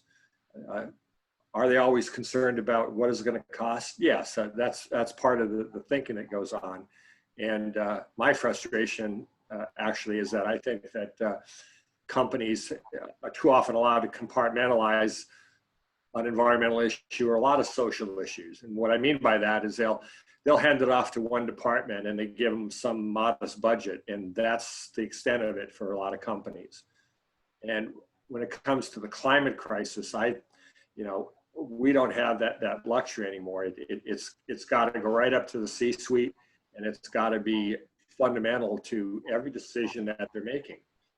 Now, part of this can be from a policy perspective, I think, and I'm thinking that could foster that, and I'm hoping we're going to see more action on this here in California. Under the California Environmental Quality Act, or CEQA, it's been largely silent on having to address greenhouse gases, and that's because it's several decades old. But I know, like, the Bay Area Air Quality Management District is currently working on guidance for its air district, which easily could translate to the rest of the state, that simply says, if you're above a certain threshold of generating greenhouse gases with whatever idea you've got, you got to mitigate it. And we need specific guidance to companies saying, this isn't a question of horse trading anymore. You're generating these greenhouse gases. You're the one doing it. You're paying for it. It's your responsibility. It's part of your investment profile and the outcome of whatever you're investing in. So do something about it. And, once we get that recognized, and that doesn't happen overnight, but we've seen that recognition in a lot of environmental issues. Companies realize that, I can't just have uncontrolled emissions, air emissions going out of my stack, or I can't just be dumping my polluted water into the ditch next door. There was a time when that's exactly the approach that they've taken. So we've learned a lot, perhaps not quickly enough. And on the climate side, the same thing has to happen. And one of the environmental justice debates that often happens is justifiably many communities complaining that these cleaner investments won't happen in their community. And they're right. I think through policy guidance, you could say that's where we're going to focus on. If a project's going on in, in the Bay Area, for example, mitigate those greenhouse gases by making investments in a poor community. That's what we've been doing. One of the reasons we devised our Climate Forward program is because of complaints from the EJ community, justifiably so. There wasn't enough investment happening in their communities. So demand it. If you want to, put a new plant in the Bay Area, or if you want to build something out in San Bernardino, invest in a poor community to mitigate some of the impacts there. And it's that type of expectation that needs to be created, that we're not going to let any company wash their hands of an environmental challenge that they're creating. They've got to be part of the solution, not part of the problem. Awesome. Yeah. And also finding ways for these corporations to give back to people and to support people. Like, I know that there's, these methane projects with our waste that are happening to kind of close the loop on the way that our waste is being dealt with, but it doesn't give back to us in a way that, we're still charged for electricity, but methane capture could help fuel, city planning, public electricity programs and giving back to people so it's not as expensive. But yeah, I think we can pause here and transition to the action activity for the day. Yeah, definitely. I think we've kind of jumped the gun, which I love, because we the point of the advocacy skill is talking about like actionable things we can do and like tangible things, and we've already started to do that. So this won't be too long, and then we can just get back to the discussion. But share my screen. Here we go. Can everyone see this? Yes. Okay, great. Thank you. Okay, so today it's furthering the discussion. And so the way we thought of that is that you could organize a social distanced in-person party or a Zoom party. And so this is like just what we're saying. Like sometimes it's just talking about it, and sometimes it's talking about how we can do it, but we have to start somewhere, right? So this is a way to like have that discussion. So just a few like details to think about if you're going to do that is like if you're going to do it in person or via Zoom, and then who are you planning to invite? Something I thought that is kind of important is, are you inviting your like-minded friends who you're thinking about what you can do, or are you inviting people who like totally disagree with you, and it's more saying like, how can I get you to see my perspective, or how can I make you see that this is an important issue? And then obviously when and where, when you're picking a day and time, we want to say sooner rather than later, because we've discovered in these like volunteering things, if you don't do it, you can just like kind of put it on the back burner and never get to it. So that is, I think, one of the big things is like jump the gun, try to do it as soon as you can with the information fresh, especially. And then you might be wondering, well, like, what should we talk about? So you might want to inform your friends or educate them. So you could start telling them why you decided to have this. Like, you came to a climate change virtual boot camp, and you could tell them what you learned from it and like what you took away, like what's important. You could maybe even make a rough outline of what you want to talk about in your discussion. It could either be like, do you want to talk about policy or like global actions, like the Paris Agreement, or do you want to talk about local actions, like how, like maybe the transportation system in LA, or maybe just how to go make your home more net zero or something like that. And obviously, like we're kind of calling it a party, and like you're catching up with friends, so it's okay if it goes, yeah, Dara. But it's okay if it goes off tangents, but obviously always try to bring it back to the main topic. And then again, like decide where you need to start. Is it getting your friends to even care about it? Or is it telling them changes need to be made? Is it advocating for change, or is it actually making change? So obviously I think these are kind of the 4 tiers, and you have to decide where you want to start and where you want to go. Obviously actually doing something is where you want to go. And then I think this is the biggest part of it, and we're kind of already touching on it, but you get to the point where you decide how you want to take action with them. And so discussing and demanding action is one thing, but taking action is another. And so the main thing or goal of this skill is coming up with an actionable item that you guys can hold each other accountable for in your like little meeting, discussion, party, whatever you want to call it. So maybe that's saying you all decide you want to do like a social media post to call out some big corporations, or maybe it's just your friends aren't registered to vote. So that's what you're going to do. Like, let's say by this time, maybe next week or so, we're all going to be registered to vote for the election. And then, or maybe it's like even simpler, like we want to do, everyone gets a compost bin. It can literally be on like so many ranges and levels of things, and you could invite them to come to the next session of this. Another part is like you can reflect on the conversation we've had here. You could maybe put down like 3 points that you want to utilize in a conversation with people, or with them. And then maybe 3 things you want everyone to research more, or you want to research more. Sorry, I kind of blew through that, but I feel like the first parts of it are pretty self-explanatory. It's like if you've ever sent out an invite or anything.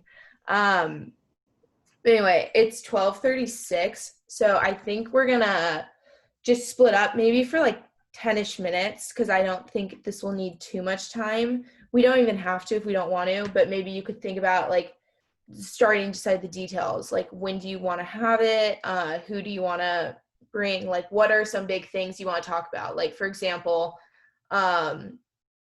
transportation was a really big thing we talked about here, or maybe it's talking about like politics and like administrations, or like with Jasmine, like starting an environmental club or something like that. And then we'll come back, we'll kind of share them, and we'll be like, we can share how you, like what you want to do,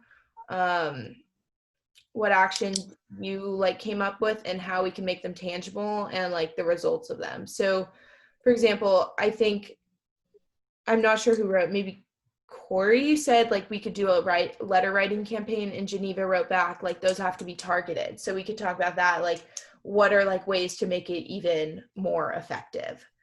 So sorry I went through that really fast. I think we've been having a really great discussion, so I didn't want to like lose that too much. But are there any questions on that?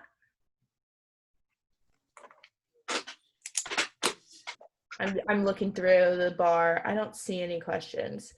So Sarah, would you be able, I'm sorry to interrupt, would you be able to put the slide back on the questions? Yeah, is that this one, or? Is there a way to get access? I'm going to share the link. Yeah, so I'll share the link right now, actually. But yeah, I can keep it on, and then you guys can obviously go back to this later. I actually have a question. Yeah, go ahead, Dan. Thanks. Kind of process, like what I'm thinking is that, okay, don't want to be too blunt here, but why would we sort of reinvent the wheel and come up with actions of our own kind of thing when there are so many organizations out there already taking tremendous action, and we could just sort of choose one we love and align with that? Oh, I totally agree with you. I think that's definitely a way to go about it. Maybe the thing, but like I think to get to that point, you even have to do this first part, which is having the discussion. So maybe like in your party or like Zoom meeting, you would want to like bring up your organization that you want them to support and talk about how to support them. Because I think so like what we're doing now is really just trying to gather more people together to take whatever action. Yeah, so I think when I say like an actionable item, that like these are just a few examples, but like the main point is like you want to gather the people to continue the conversation where you can basically, if you're a host, like you bring up what you want to talk about, right? So if it's talking about, I think we could all, it's a simple example, but like a compost bin, or I think we should all support this organization by volunteering with them. I think it's just like someone said earlier, a hard part of it is that they sometimes don't know where to start because it seems like such a big issue. So this could be the part telling them where to start. Great, thank you. Yeah, are there any other questions?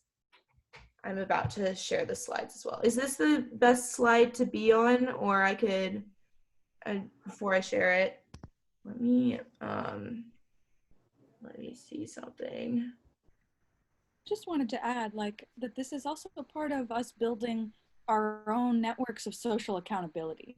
You know, like we're talking, this is a great place for us to practice that with each other and to other people that are also interested in what we care about and are interested in things that we want to share.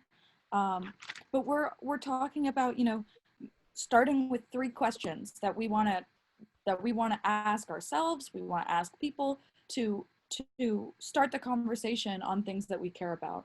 And then 3 research items. What are places that we want to start pushing those questions a little bit further? What sectors do we want to research, or what public policies do we want to research? And then talking about those with people and having a solid place to focus. Like if we want to focus on transportation and the metro and electric vehicles like Zan was talking about, you know, then we have that focus. And if all of us have our own focus in our own group, then we can mobilize in a way that will attack this in a multifaceted issue, you know, these multiple issues. We're really building community and capacity to address the issue, right?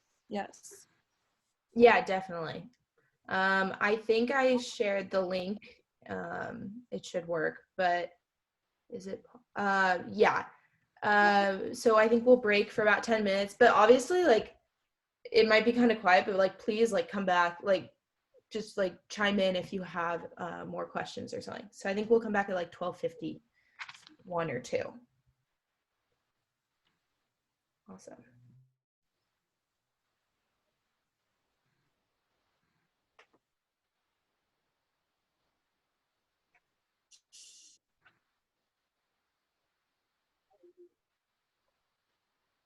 I also just want to say everyone has been marked present for this meeting, and you will receive your hours on your LA Works account. So if you ever need verified hours, you can log in on LA Works and see the hours that you've been present. And thank you for signing up and being here.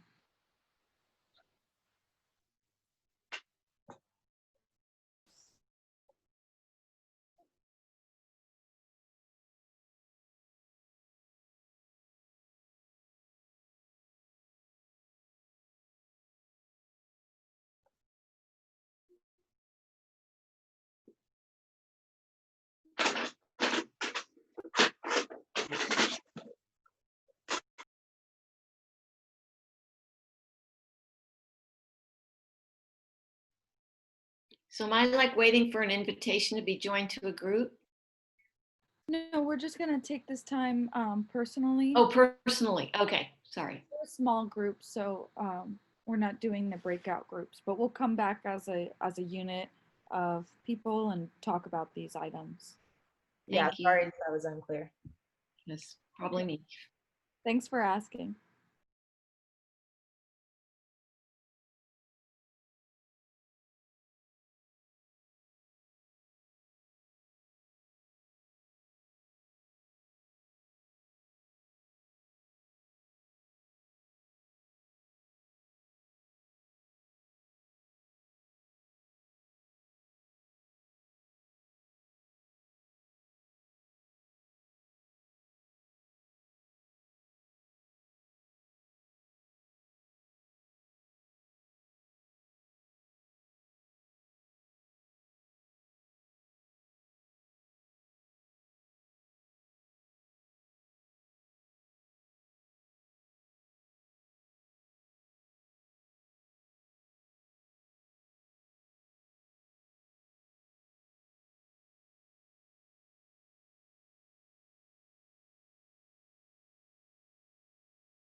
Are we joining back up?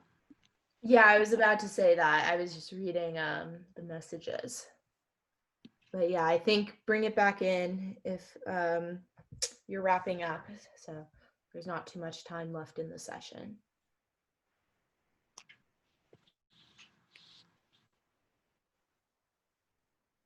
All right. So would anyone want to like share what they kind of came up with?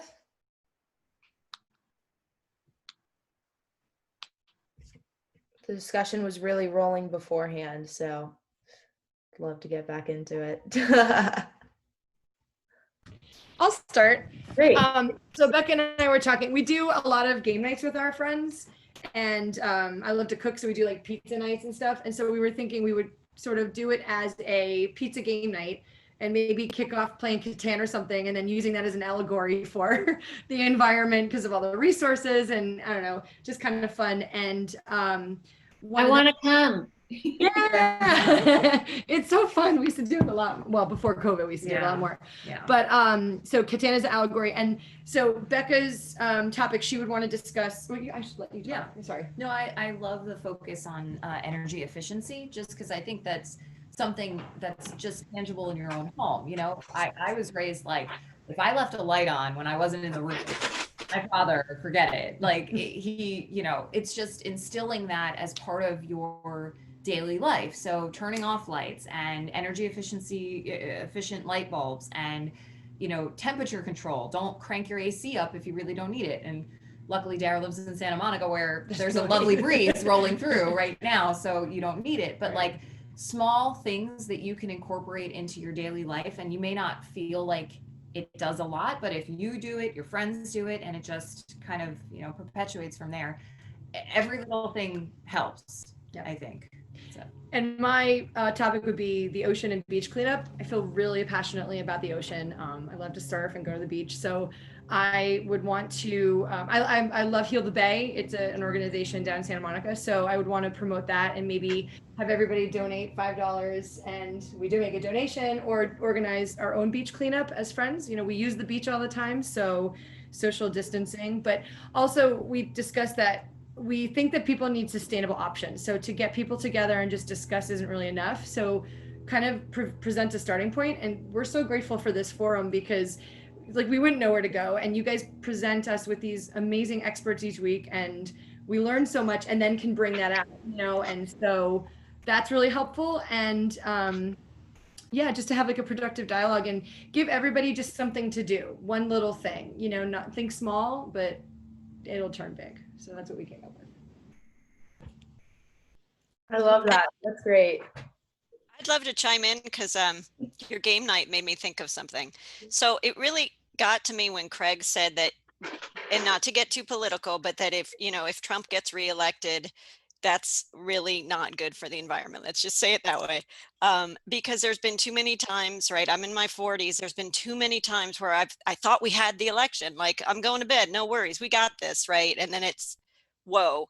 So, and the way that I tend to vote is I look up like the night before the issues, and then I will scratch it down on a piece of paper and I go the next morning. So what if I did that earlier, right? Where I'm researching the issues that matter to me and discussing it with more people so that I'm educating along the way. I can also make my team at work. I can't get too political at work, but I can certainly make sure that they're registered, right? Because everybody should be registered to vote.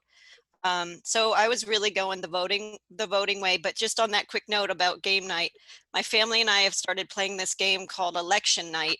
And it's awesome because it teaches kids the importance of, you know, California, Texas, Pennsylvania, you know, and how these elections work and how they, and we get super, it's really fun. So anyway, but you can kind of wrap that into it too.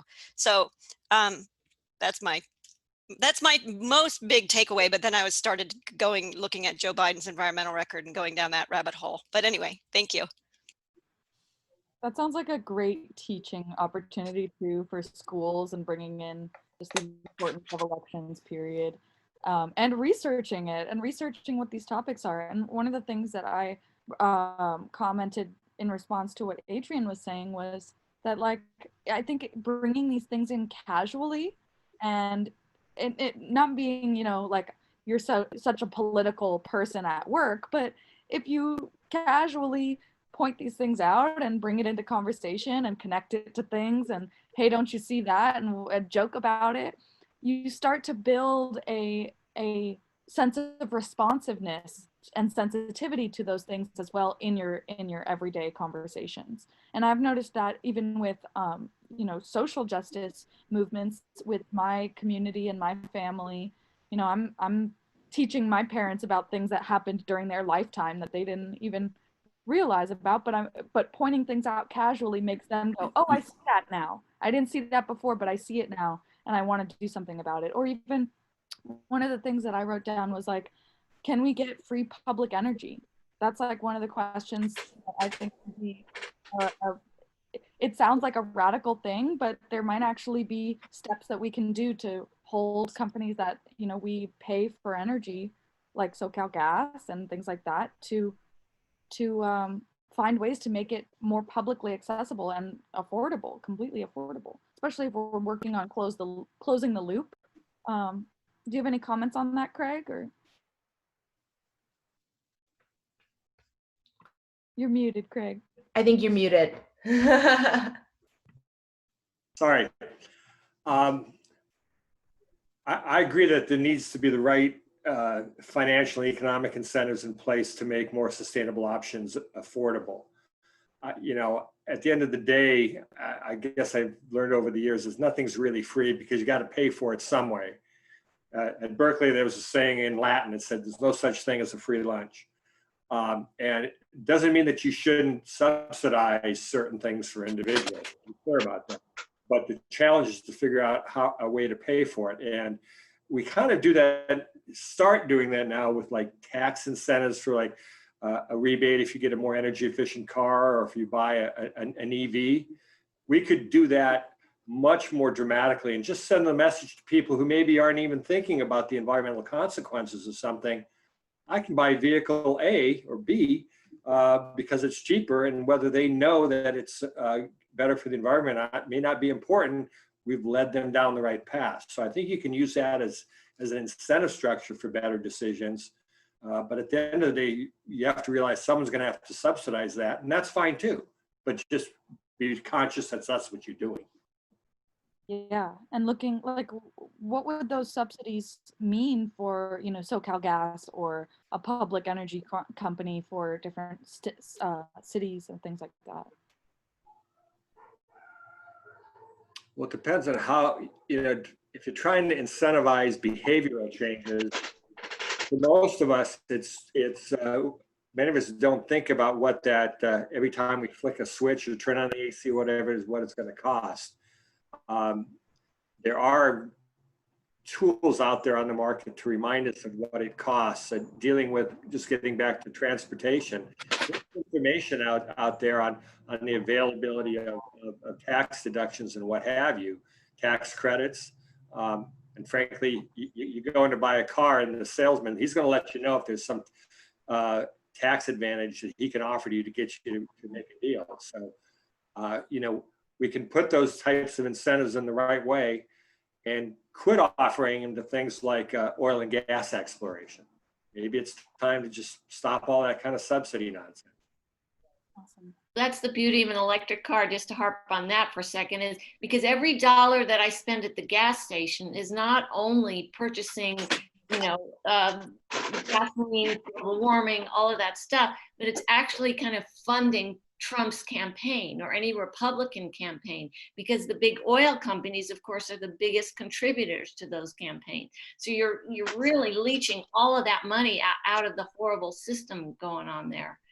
And if you go solar, and you can go solar with zero down, then you are removing yourself from the whole utility structure. What makes me nuts is that these things exist, and we can all, not all of us, of course, there's 70% of people in Santa Monica are renters. So that, cuts out a lot of people, but there are so many people out there who can do this and just don't know it. We go back to the same problem as getting the message out there. I'm really happy we're doing this anyway today.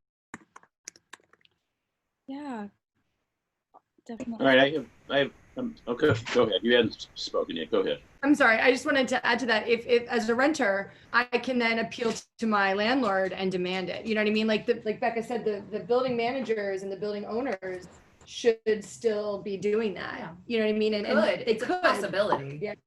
Well, there's a law in the state that your landlord cannot prevent you from installing an EV charger, no matter where you live or whether you rent or anything.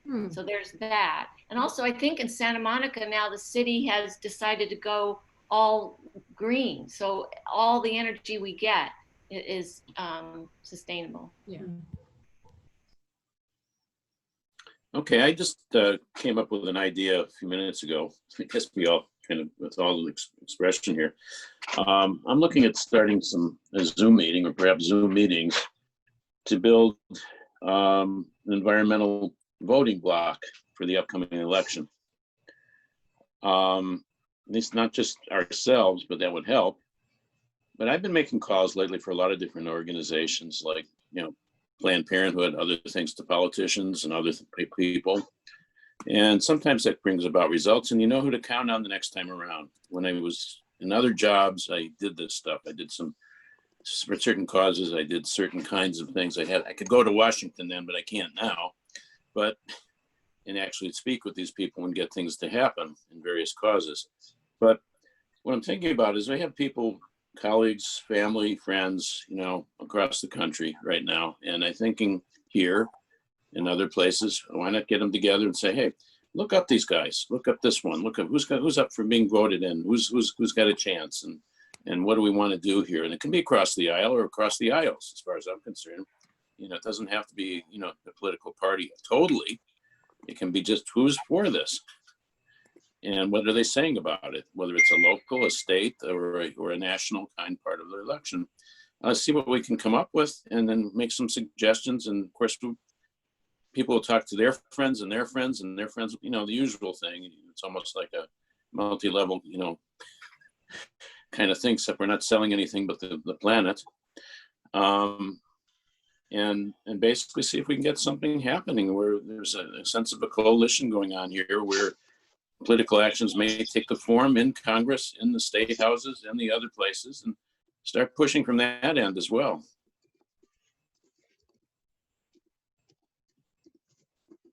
Absolutely. So we're reaching the kind of the end of our programming for today, and I'm so appreciative to hear all of your voices and motivations and questions.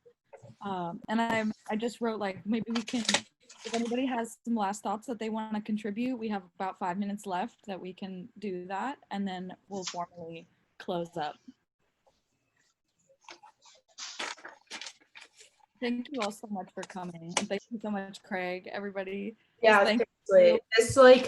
This session went really great. I'm just so thrilled at how eager and participatory everyone was. So I just really appreciate you guys coming and willing to learn and spread awareness and everything else. Yeah, Dave, did you want to talk? I saw you turned your camera on. I didn't know if you wanted to say something. Well, I put it in the chat that Citizens Climate Lobby, as Craig was talking about a few minutes ago, they have a good way of putting a price on carbon. And if you are going more efficient, there's a rebate. So it's a carbon fee and dividend that is really a zero-sum gain. But if you're more efficient and don't use a lot of carbon, you get money back. But if you are a gross user of carbon, you end up paying more. So, people don't pay attention until you put a price tag on things. Definitely agree with that. Any last comments? Okay, well, yeah, thanks guys so much for coming. Thank you. Like I said, this is the third session of 7, and it's every 2 weeks, 11 to 1 on Saturday, and it's always the same link. So send it to your friends, spread it around. Yeah, I hope to see you guys in 2 weeks. and encourage people to sign up online so that you can get the volunteer credit. You can get volunteer hours, so I can mark you present. Definitely. Thanks so much, everybody. You. And thank you, Craig, so much. Bye. Thank you. I Yeah. appreciate it. Stay Yeah. safe and healthy. Good luck to us all. Be healthy. Same to all of you. Bye, guys. Thank you. Bye. Have a good weekend. Thank you. Geneva, do you want to stay on for a second? Bye, guys. Thanks, Dave.